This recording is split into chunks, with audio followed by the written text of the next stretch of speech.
sequences and series. So we've been looking at them, doing it by hand, manually, and today we're going to look at using formulas for finding all of these sequences, finding the sums of them. And so there's a nice formula for finding the 12th term of an arithmetic sequence and for finding the sum of an arithmetic series. And we'll look at both of them today. First of all, the important thing about an arithmetic sequence is that each time we are either adding or subtracting to the previous number to get the next number when it's an arithmetic sequence, which means it has what's called a common difference. Right? And so we use the letter D to represent a common difference. So in the arithmetic sequences, you're either D is a positive number or D is a negative number. So we're either adding 5 or subtracting 5. Or in this example, the stamps, they're adding 23 cents each time. So that would be an arithmetic sequence. And if you look at this, what does that make? What does the graph of that make? Okay, it makes a line, right? Okay, so an arithmetic sequence is actually a linear model. Okay. So since we're adding and subtracting each time, we can just think of it as a linear model also. So if I was to graph it, I would always get a straight line. Okay.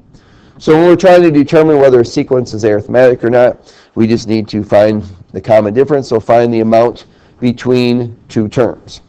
And usually when you're looking at these, you can see it pretty quickly right away. Right? So negative 10, negative 4, 2, 8, and 14. So is there a common difference here between these numbers? Okay, there is, and it is 6. So we would say that this is an arithmetic sequence.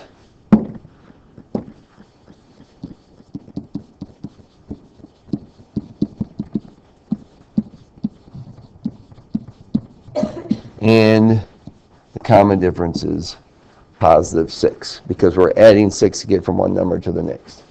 Now, usually when you're looking to check to see if something's arithmetic, and I always work with the positive numbers. So if there's positive and negative numbers, I'm going to focus on the positive numbers. And so it needs to always be the same.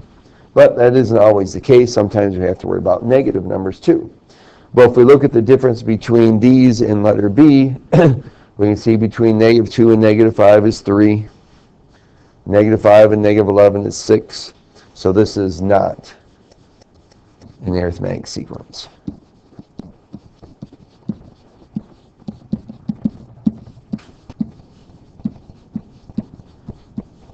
So whether it is or not, we're just looking to see, okay, do all the values in the sequence differ by the same amount? Well, there's a general rule for finding arithmetic sequences. The nth term of an arithmetic sequence is given by this formula here. It says a sub n equals a sub 1 plus n minus 1 times d, where a sub 1 is the first term and d is the common difference.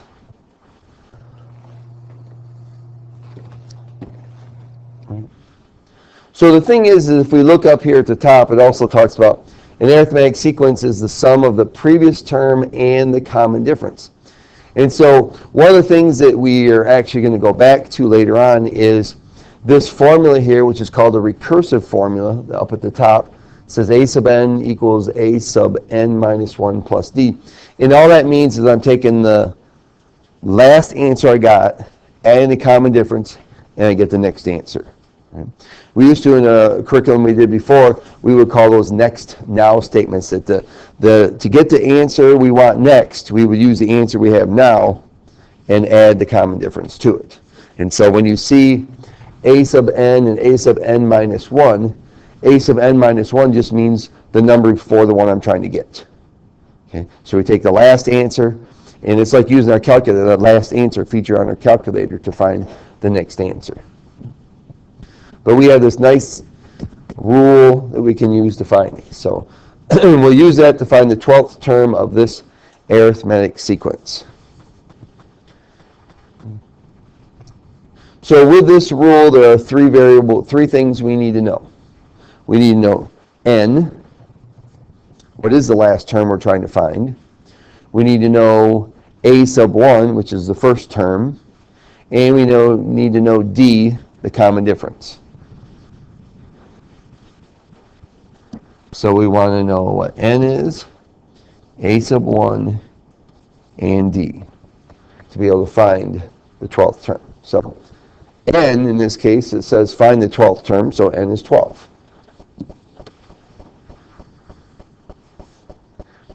A sub 1 is always, whenever using subscripts, okay, this number then refers to whichever term we're looking for when we're talking about sequences. So a sub 1 tells us this first term. Well, the one that comes first is 20. And the common difference in this case, what are they doing to get from 20 to 14 to 8 to 2 to negative 4? What are they doing? Okay, they're subtracting 6, right? So d is a negative 6 then. So we want to find a sub 12, the 12th term. So we will do a sub 1 plus 12 minus 1 times d, all right, or 20, which is our first term, plus 11 times negative 6. Now this is important because finding the 12th term, because if I asked you to find the sum of the first 12 terms, when we get to the series, okay, in all series, the difference is between a sequence and a series is a sequence, the numbers are separated by a comma. A series, they're separated by a plus sign. So sequence just means we're listing the numbers. Series means we're finding the sum of the numbers. So if I wanted to find the sum of these numbers, we want to know the formula that we'll look at later is we want to know the first term and the last term. So finding the last term helps us out with that. So here we get 20 minus 66, which is a negative 46. So the 12th term would be negative 46.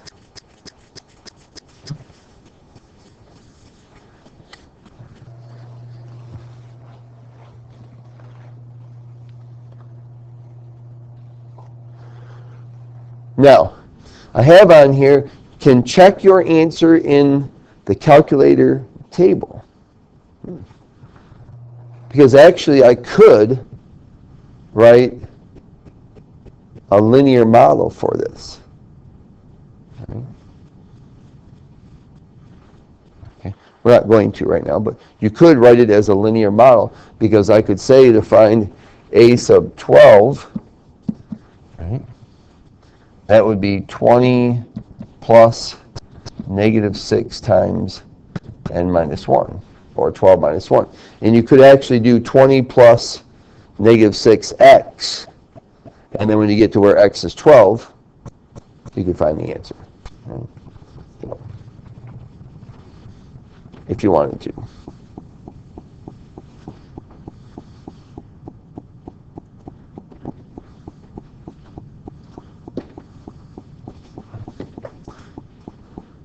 All right, so finding the specific term number using that formula makes it go pretty easy. So what if I have some missing terms? So here they give me the first term and they give me the 5th term of the sequence. And they want me to find the missing 3 terms. So the main thing we need to find here is the common difference. So what I have to think about is I can do this 2 ways. I can set up, say, okay, here's my general rule for an arithmetic sequence. I could set that up. Or I could actually use a little bit of common sense doing this too and think about the fact that when I'm going from 17 to negative 7, and I'm going to go there by doing 1 step, 2 steps, 3 steps, and 4 steps. Right? So I want to take, and basically what we're doing is we're going to take the distance from 17 and negative 7 and divide it by 4. Because we're going to add the same number or subtract the same number 4 times to get from the first term to the 7th term, or to the 5th term. So I can set it up this way, that we have a sub 5 and a sub 1, and this would be 5 minus 1 times some value of d. Right? Because I have the first term, 5th term, and like that. So a sub 5 is negative 7. A sub 1 is 17 plus 4d. So what I'm going to do is solve this equation for d.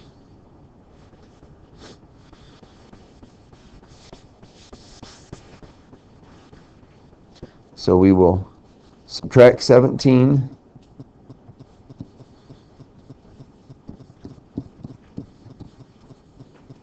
and divide by 4.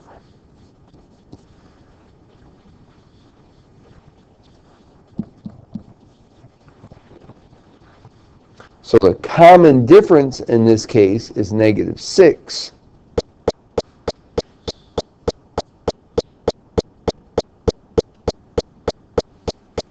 So then I know that all I'm doing is subtracting 6 each time. So my numbers will be 11, 5, and negative 1.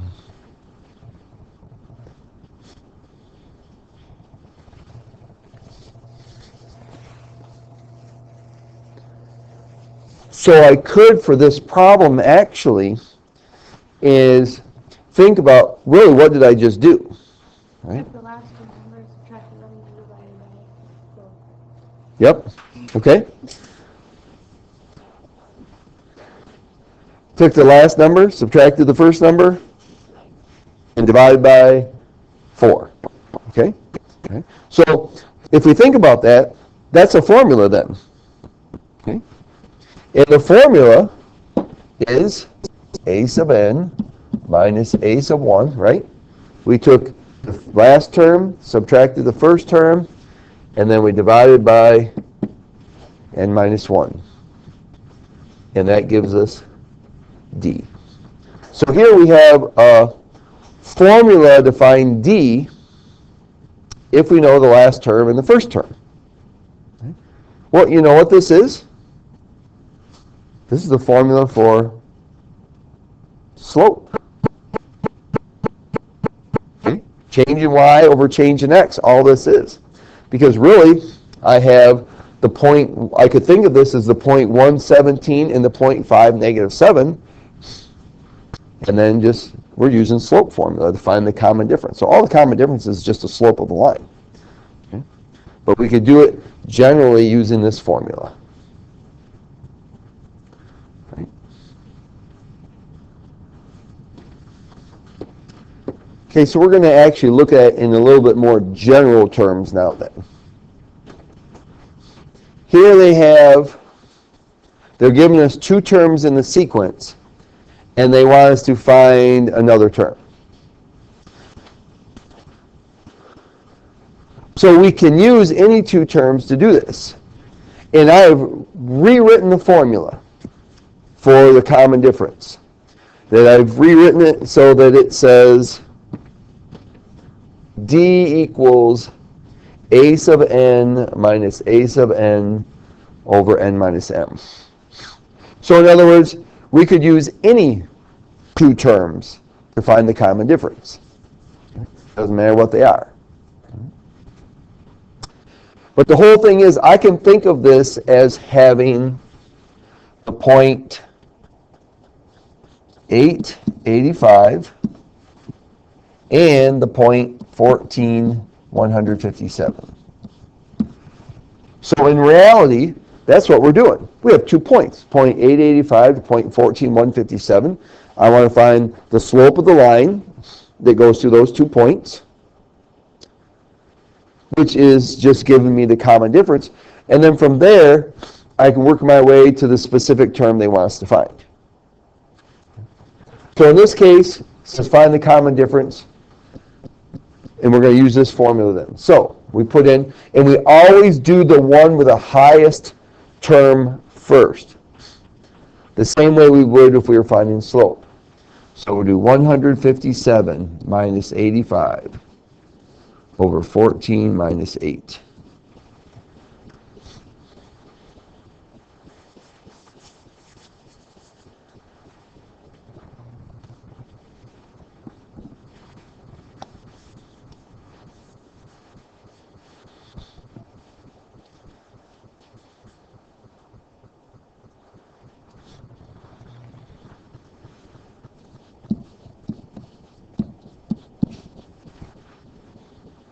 So we get 72 over 6,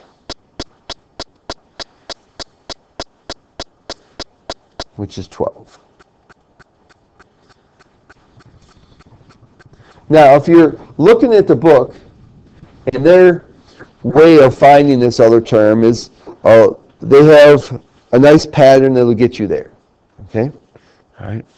I like to think of it a little bit differently. Okay?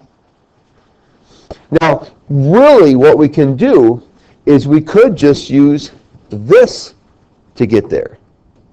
And let's see what that would give us for a second. So we want to find the fifth term. Right? So I can use either the 8th term or the 14th term to get there. My common difference is 12. I know that which term you want to use, 8th or 5th. I always like to use the one that's closer to it. Okay, so we're going to use the 8th term. The 8th term in this case is 85. I don't know the 5th term, and then I have 8 minus 5.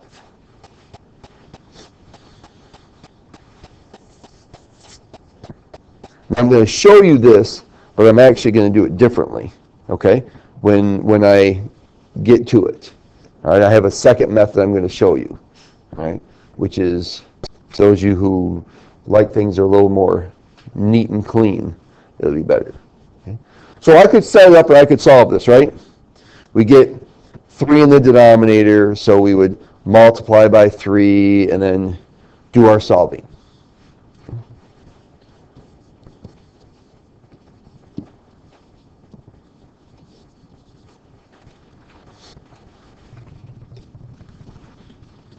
All right, so we get 36 equals 85 minus a sub 5. Right? And we could go through the process and find that answer. So I want to think of this differently, though. Okay, when I do it, I think of it a little bit differently. I think of it like this. Okay, here's my 5th term, 6th term, 7th term, and the 8th term I know is 85. So wouldn't it be easier just to say, well, to get from the 8th term to the 5th term, I need to take the common difference and go backwards 3 times, right?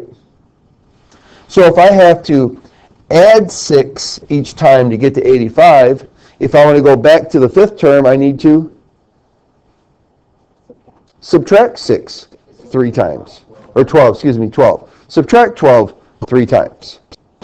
So all I got to do is 85 minus 12 times 3.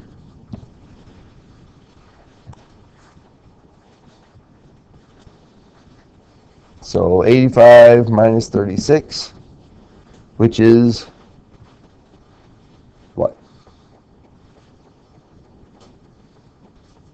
49? Okay. Wait. There's my answer. So you could use this formula here. You could go back and use the formula, the general formula for an arithmetic sequence. Or I can think of it, okay, well, what do I just need to do to get there? And I prefer to think of it as, what do I need to do to get there? All right? I'm starting at 85. I need to go backwards 12 3 times. So like if they asked me to find the 9th term or the 10th term, then I would just add 12 once or add 12 twice or whatever to get there. Okay? And in my mind, that works much neater than going through and working through a formula. If I just think about, okay, I know this term, to get here, what do I actually really need to do? because we're just talking about a sequence where I am either adding this number each time or subtracting this number each time.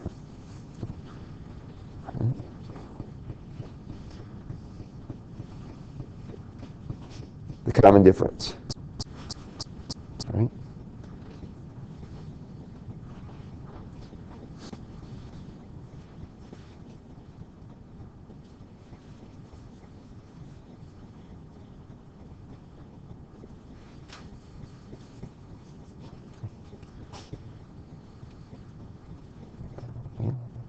Now the other thing you could have done here then, all right, giving you a third one, is I could have just used this.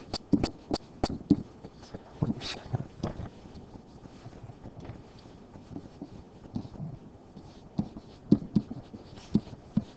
Okay. So that's basically our general rule for an arithmetic sequence. And we could just plug the numbers in there also, which is probably even a little bit easier than this. But I like to think of it just doing it this way. All right. What do I need to do to get there?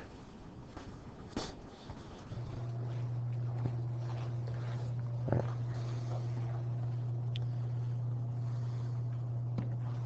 All right, so do B. So when you find that the common difference is negative 1.5, you could just set it up using the general rule.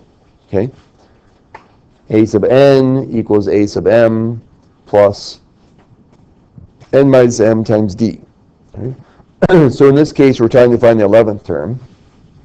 The 8th term is 13 plus 3 times negative 1.5. Okay? That would get you there. But really all we're doing is taking 13 and subtracting 1.5 3 times. So which would get you to 8.5. So in hindsight for me and for you, doing this here is probably easier than doing this here. Okay? Because when you end up with a number here, you're having a hard time looking at that. Well, how do I get there? All right? So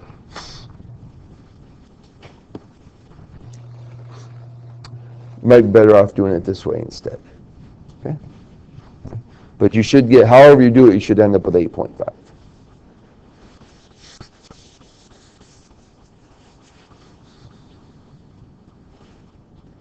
All right. Finding an arithmetic series. Well, a series, like I said before, all it means is that we are going to find a sum. So instead of the numbers being separated with a comma, we're going to separate them with a plus sign or a minus sign. Okay? And the formula for finding the sum of the first n terms of an arithmetic series is here. S sub n, where n tells you the number of terms I'm adding, equals n times the sum of the first term plus the last term divided by 2. So there are two things you could do. You can expand the series, and which means just write them all out and add them up. Or we can use the formula. Well, you've already experienced adding them all, writing them all up, writing them all out and adding them up. So we're going to focus on the formula. So for letter A, they want us to find S sub 18, and they give us the start of this series, 13 plus 2 plus negative 9 plus negative 20, and so on. So to find the sum of the first 18 terms, we need to know two more things then.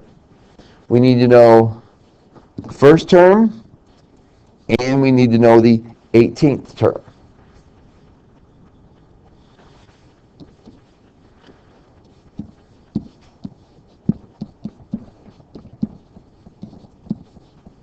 All right, so here's what we're trying to do. Find the sum of the first 18 terms. We're going to do 18 times a sub 1 plus a sub 18 divided by 2. So we really need to know n, a sub 1, and a sub 2, a sub n. Well, a sub 1 they give us. They said that's 13. All right, good. Piece of cake. The 18th term, though, well, we know how to find that. Take the first term plus 18 minus 1 times the common difference. All right? Just a general rule for finding the nth term of a sequence. So what is the common difference in this case?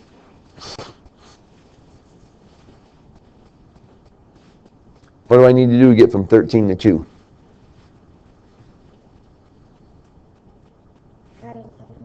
Okay. Subtract 11. So we get minus 11 is our common difference. So we just use our general rule for finding the nth term of a sequence to find the 18th term. So we get 13 plus 17 times negative 11, which is equal to what?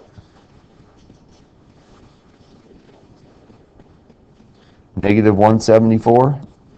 Okay. So we plug them in.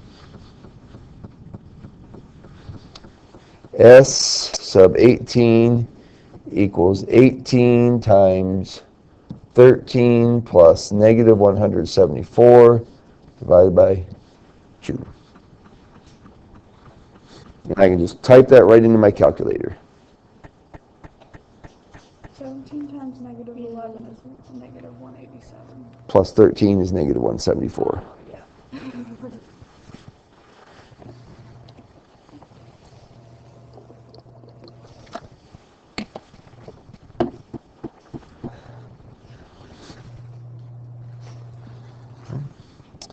So the sum of the first 18 terms is what? And hopefully it's a negative number.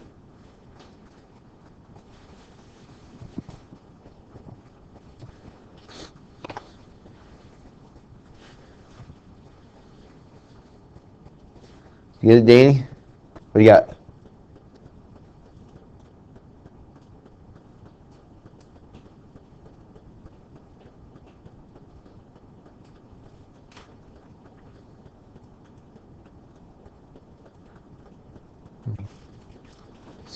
Type that in. Negative 1,449. Everybody get that? Jordan got it, so we know you got it right. That's what Brianne got too, right?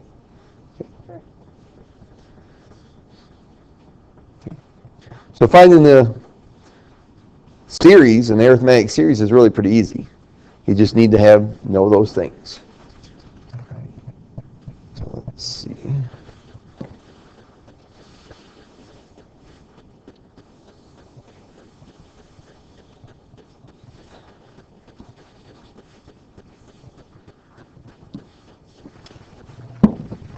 Okay. All right, now, here's this other notation here, letter B. And because we skipped lesson 2, and we're going to come back to it later on, lesson 2 actually talks about this.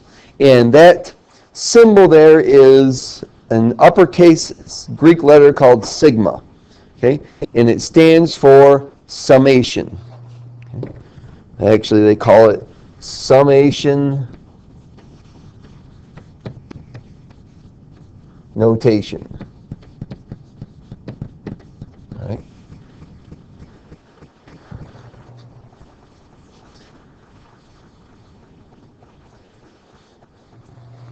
And we can use this the same way and find the sum using our formula. And here's what this means. It means that I'm going to put 1 in for k, find the answer. And then I'll put 2, 3, 4, 5, 6, 7, 8, 9, 10, 11, 12, 13, 14, and 15 in for k, and find all those answers, and then I'll add them together. Well, that sounds like a lot of work, doesn't it? All right, but we could do it, but we don't have to, because all we need to know is a sub 1 and the last term, which would be a sub 15. So all I need to do is put in 1 for k and 15 for k. And there's my first term and my last term of the series.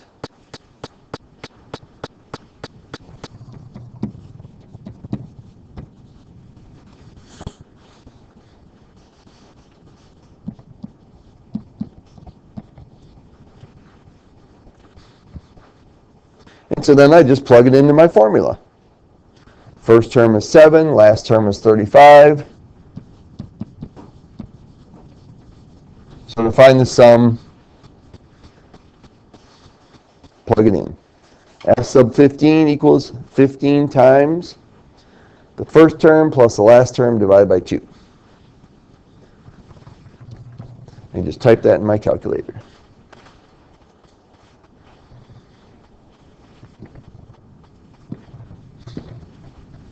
So finding the sum of an arithmetic series is actually pretty easy once you know the first term and the last term you need to do it, which would make all those problems you did on that handout a whole lot easier, right? Okay, all right. So good. What does that enable you then? To have more of appreciation for this, right? But the thing is, understand, I don't care which way you do it. If you want to write down all 18 terms or all 15 terms and find the sums, add them all up, go right ahead. Okay? If you want to use the formula, go right ahead. It does not matter to me. Okay? It is completely up to you. Okay? All right, last one. Little word problem, which you guys have done a bunch of these, so this is not a big deal for you. Center section of a concert hall has 15 seats in the first row and 2 additional seats in each subsequent row. It wants to find how many seats there are in the 20th row and find out how many seats there are altogether in those 20 rows.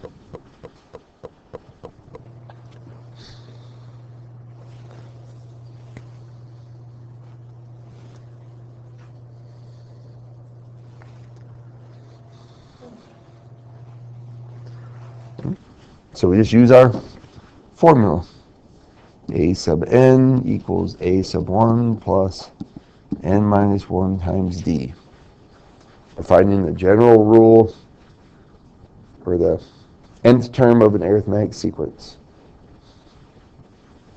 So we want to find the 20th row. We know the first one has 15, and it's 20, and it says there are 2 additional seats in each row. So that's our common difference.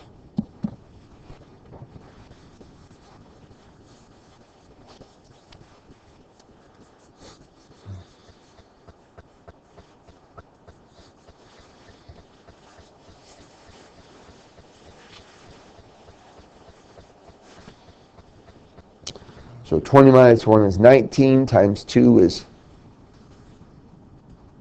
38, right? And 38 plus 15 is 53.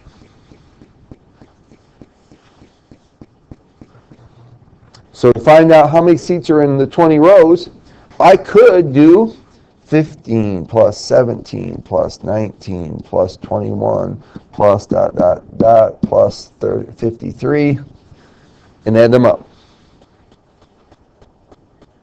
Okay? Or I could use my formula, S sub 20 equals 20 times 15 plus 53 divided by 2.